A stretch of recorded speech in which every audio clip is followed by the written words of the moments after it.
It was the early 1990s, and Ghislaine Maxwell had recently met Jeffrey Epstein for the first time, most likely through her father, media mogul Robert Maxwell. But my own and other investigative reporters' efforts on this question have not been able to confirm the exact circumstances.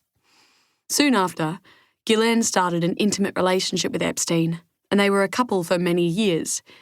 When their relationship ended, they remained, in Ghislaine's own words, as we will hear at trial, the best of friends. From what was argued at trial, and from what I know from the victims I have become close with, it seems that Ghislaine became Epstein's closest associate and second in command. She was involved in every detail of Epstein's life. During the 10 years the defendant and Epstein committed these crimes together, the prosecution will argue, the defendant was the lady of the house.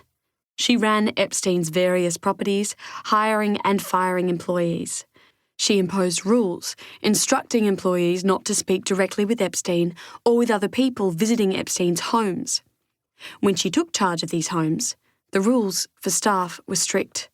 Employees were to see nothing, hear nothing, say nothing. There was a culture of silence. That was by design, because behind closed doors, the defendant and Epstein were committing heinous crimes, the prosecution would argue. They were sexually abusing teenage girls. Ghislaine and Jeffrey were partners in crime, the jury will be told. They had a playbook. First, they got access to young girls. Then, they gained their trust. The thing I will learn, not only as I listen to opening arguments, but also from years of speaking with victims of Ghislaine and Jeffrey, is this. Ghislaine was unbelievably beguiling and knew how to use her charm incredibly effectively. She was rich and fabulous looking, and everyone wanted to be like her.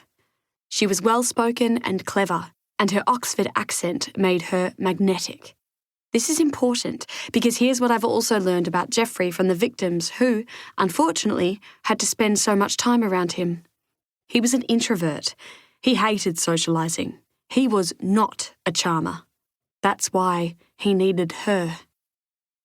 As I sit there, listening to the opening arguments, imagining these moments back in the early 1990s, I realise that this trial might actually go some way to achieving what I had spent the last year hoping it would, explaining the process of grooming and its place in child sexual abuse, explaining that it begins with trust and salvation, so that when the abuse comes along, the child is confused and immediately blames themselves.